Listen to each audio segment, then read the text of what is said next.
Hello everybody, this is Mr. Rob and welcome back to episode number 27 of the Detroit Lions franchise here on Madden NFL 21. Today we're going to be continuing our coverage of the 2021 NFL Draft. Last episode we did round 1. Today we're going to be doing rounds 2 and 3, so if you're excited for that, make sure you leave a like and subscribe down below for more content. I appreciate you guys getting me to 150 subscribers, but let's continue pushing. Round 1, we took Marvin Wilson in the first round. He was a defensive tackle out of Florida State. Very happy with the pick. Should make an impact right away. In case you missed it, here is a look at our remaining selections. And we're not going to go as in-depth as we did in round 1, but I still will be taking a look at the key players. Here is also our draft board going into. As you can see, we have a lot of wide receivers at the top, as well as a center in Josh Myers. They make up at the top of our board. So we'll see who's there and the 10th pick of the round. But first, the Titans go wide receiver Devonta Smith out of Alabama to start off the second round. Devonta Smith, another solid selection, 74 overall hidden dev. He gives Ryan Tannehill another target there to compare with Corey Davis and co. With the second pick in the second round, the Miami Dolphins, they take center Josh Myers, one of the guys that I was looking at. And out of Ohio State, going to be a very solid center. They had a very good first round drafting Penny Sewell and Sean Wade, so another key piece right here. You can start right away in order to keep building that protection for Tua Tagovailoa. With the 35th pick, the Minnesota Vikings, they select right tackle Jalen Mayfield out of Michigan. And then the Washington football team is on the clock. And then with the 36th pick of the draft, they take tight end Pat Freiermuth out of Penn State. So one of the top tight ends in the draft. 21-year-old, 6'5", kind of built on that same Jordan Reed mold that they used to have. Very speedy, can catch. He should fill those shoes in that role. Dolphins are once again on the clock, and with the 37th pick, they take Sage Surratt, wide receiver out of Wake Forest, one of the guys that I was looking at. And in my opinion, the Dolphins are putting together one heck of a draft. Another solid, high potential man. He can basically do it all besides catch or run the deep routes. But he'll be very good, 15 yards down the field. Up next is the Jets, and with the 38th pick, they take defensive tackle Tyler Shelvin, which puts the Eagles on the clock, and they take cornerback Darian Kendrick out of Clemson. And then the Patriots up next at the 40th pick of the 2021 NFL Draft. The New England Patriots, they select running back Chuba Hubbard out of Oklahoma State, a great value pick in the second round here. 76 overall, one of the highest overalls in the draft class. Beautiful guy to pair in that backfield with Sony Michel, as they just look to take BPA, and they definitely got it here. Very speedy, can catch the ball out of the backfield. A great piece for that Patriots offense. That'll put the Bears back on the clock, and at 41, they select another running back, Kenneth Gainwell. You had to think they were hoping that Chuba Hubbard fell. I'm glad he didn't fall because I don't want to play Chuba. But Kenneth Gainwell is another good, solid, complementary piece. Only thing is, he's kind of built in that same Tariq Cohen role. So very interesting to see how they balance that workload in Chicago. That's going to put us on the clock at 42. And obviously, we're targeting wide receiver here with Josh Myers being selected earlier. Take a look at the trades just to make sure that, were there any interesting options in moving down? There were a couple. The Titans had a good one, and Washington had a good one. But, I kind of decided to stay pat here at 42, and we're going wide receiver. And I decided to go with the wide receiver who I had at the top of my board at this point, which was Tyler Vaughns, who has a great medium and short route and can catch the football. So we take Tyler Vaughns out of USC, and it's a good pick. 72 overall, hidden development. He's 6'2", 190, a little slim build, but a great route runner. Just need to work on his hands a little bit. He can catch the football, but catching in traffic over the middle might not be his forte. So he definitely got to work on his hands, but great short to medium route runner. I think he'll have a nice complementary piece as we look to rebuild this receiver core. Next up is the Raiders with the 43rd pick. They take left tackle Alaire Jackson out of Iowa. And then the Panthers up next. They're going to go with another lineman, Jackson Carman out of Clemson this time. So they've picked two linemen. Haven't necessarily been the best, however. The Rams, their first pick of the draft after their Jalen Ramsey trade, they take D'Angelo Malone, linebacker out of Western Kentucky. And that's a very good pick, especially with your first pick in the draft being in the second round. They get a nice speedy linebacker who can rush off the edge. Arizona's up next, and they take Paulson Adebo, cornerback out of Stanford, with this pick, putting the Niners back on the clock, and they take defensive end Kwity Paye, who Kwity Paye is a nice solid pass rusher, as pair him with the line that they have in San Francisco with Nick Bosa, a nice solid duo. Los Angeles is on the clock. They take tight end Charlie Kolar out of Iowa State, another good tight end in this draft class. 6'6", bigger build than we just saw Freiermuth go earlier in the draft, but basically similar style, similar speed catching combo to pair with Hunter Henry for the Chargers. Steelers up next. They take right tackle Dylan Redooms out of North Dakota State, helping protect Trey Lance over there in the Dakotas. Fellow rival Ravens take Jimmy Morrissey, center out of Pittsburgh, with the next pick. Then at 51, the Atlanta Falcons take free safety Andre Ciscos, one of the first safeties taken in this draft, and the first safety taken in this round. The Bills at 52 will take Baron Browning at linebacker on the outside, and that's a solid pick for Sean McDermott as he in this Bills defense. Defense is the backbone on Buffalo, and they just got a little bit stronger with this edge rusher, and he's also a good run stopper, 85 speed, 78 block shed. He's going to be a nice player on that Bills edge.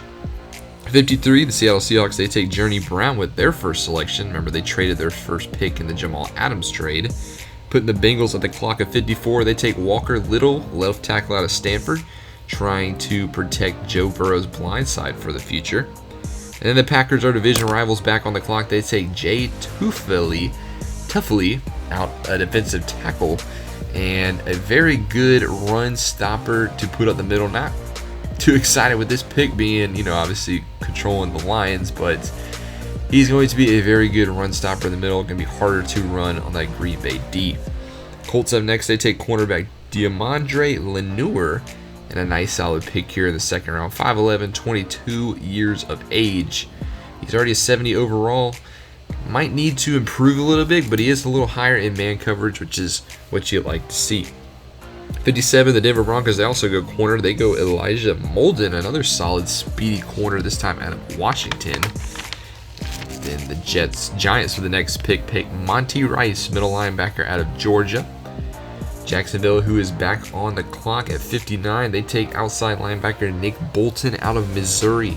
So Jaguars, another team having a good draft. So two of the three teams in Florida rebuilding and doing it very nicely. He's very speedy and he can cover. So him and Miles Jack should cover basically sideline to sideline. Number 60, the Buccaneers, they select left guard Zion Johnson. Not the best selections compared to their in-state rivals. And at 61, the Cowboys, they take right end Agent Hutchinson out of Michigan. Then the Chiefs at 62 take left end LeBron Ray out of Alabama. So a couple of D linemen going off the board. And at 63, the Browns, they also take a D lineman. They go Joseph Asai, who might be the best out of the three bunch that just got selected. Asai is a very good pass rusher off the edge, very young, and him and Myles Garrett could make a potentially dominant pass rushing duo for the future. He's not a three-down lineman, but he's a very good pass rusher. Then in the second round, the Saints with the 64th pick, they take middle linebacker Deshaun White, which brings the end to the second round. Here's our look at our board going into round number 3. A couple of wide receivers topping it, as well as strong safety Brady Breeze. Taking a wide receiver in round 2, I think Brady Breeze might be our top target going into this round.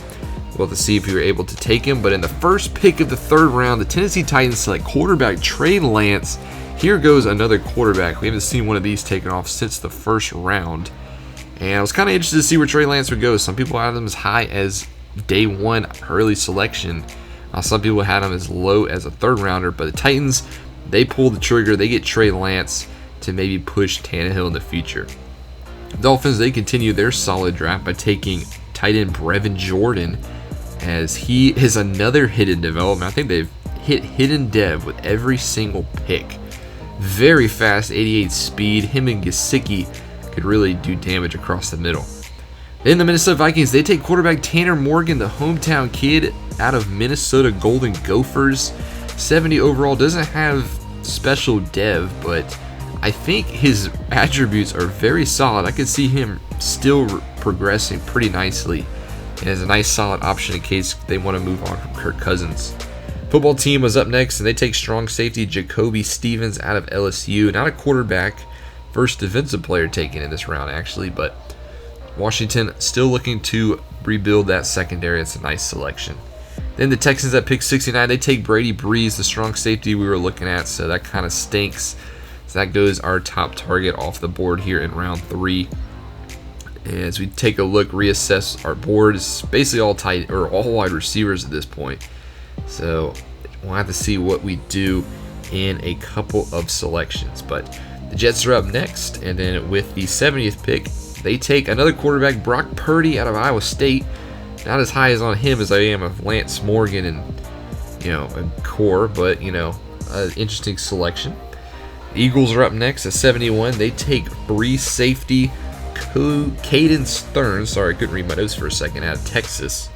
Putting the Patriots back on the clock at 72, and they take quarterback Jamie Newman out of Georgia. So another quarterback taken, a run on quarterbacks here in the 3rd round, because Madden likes to have a run of QBs here in the 3rd round for some reason, because that's very realistic. But nonetheless, Jamie Newman, don't think he'll be the long-term future here in New England personally, but he has a shot. I think he warrants a shot. He's more of a mobile quarterback, so they do have Cam Newton, so maybe he could follow in those Cam Newton footsteps as Patriots transition away from stereotypical pocket passers.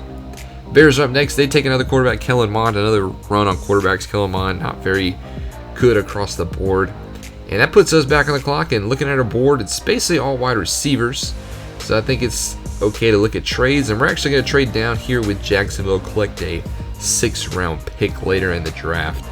And Jacksonville will use this pick, and they will pick tight end Noah Gray. So very good use of the trade in my opinion. The Raiders are up next still, and with the 75th pick, they take center Trey Hill. So a couple of players going off, putting the Panthers back on the clock. Will they go offensive lineman again? No, they're actually going to go wide receiver Tamorrion Terry, one of the guys that I was looking at out of Florida State. Next up is the Los Angeles Rams. They'll go with the former Clemson Tiger, Xavier Thomas. And then Arizona, their division rival, will go another defensive end, Patrick Jones II out of Pittsburgh. Now to put the football team back up on the clock, and they go another defensive player as well, Ronnie Perkins out of Oklahoma. Chargers looking to make it 4 defensive players in a row. They do not. They take right guard Rashawn Slater out of Northwestern. That puts Pittsburgh back on the clock, and they'll take cornerback Robert Rochell. And another solid player in my mind here at 81. Good value pick here in the 3rd round. Beautiful zone coverage here. Needs to work on that man, but that's a solid pick in my opinion. Ravens once more on the clock. They take Chaz Surratt here at 82, our outside linebacker, as both teams look to keep up with each other here in the AFC North. Very good pursuit off the edge. Just a little raw, but I think with a little development should be fine. Atlanta Falcons at 83, they take middle linebacker Errol Thompson out of Mississippi State. And then Buffalo at 84, they're going to take free safety Richard LeCounte, another defensive player for Sean McDermott, and another pretty solid one at that. So good back-to-back picks here between him and Browning, as he has some range there. It could be a nice solid center fielder. Then the Jets at 85, they also take defensive. They take Charles Snowden, the former Virginia Cavalier, and I think that could be a solid pick here. Remember they took Carlos Basham Jr. in the 1st round. Him and Carlos Basham Jr. could be the future cornerstones of this defense. A very solid pass rusher off the edge. Combine it with Quinnen Williams, the Jets defense could look very scary in a couple years. 86, the Cincinnati Bengals, they take outside linebacker Rashid Jr. out of Oregon State. And then our division rival Green Bay Packers, they take cornerback Asante Samuel Jr., another solid pick here in the 3rd round as Green Bay continues to make those down the stretch. Andy's up next. They take tight end Zach Davison out of Central Missouri, so an FCS school going. And then Denver takes strong safety Trayvon Moehrig as they look to build that no-fly zone back up. Then the Giants, they take Najee Harris at number 90. I think that's a solid pick. A very power back, going to complement Saquon Barkley well in case Saquon needs a break. He's got got the best trucking in the class at 90. So Trevor Lawrence is going to have Najee Harris and Saquon Barkley in the backfield. Then it comes back to our pick here back at 91, and I know we just took a wide receiver, but I think we might go wide receiver again. I'm looking at Nate Landman, but he is late 5th projected, so I think we can wait on him. And it's between Amir and Seth Williams. I think we're going to go Seth Williams. We did reach, it says, so not going to be the flashiest pick here going back-to-back wide receivers, but he is a different mold than Vaughns. You know, Seth Williams is more of that stretch the field, got good hands, and then he is route running. So Vaughns is the better route runner, but Williams has got the better hands. And he can make the spec catch. He can go up and grab it. So while we might have reached here for Seth Williams, I think he could develop nicely. Then at 92, the Tampa Bay Buccaneers trying to find Tom Brady's replacement goes Sam Ehlinger out of Texas, putting the big D on the clock at 93. And they go D. They take Joe Tryon, outside linebacker out of Washington.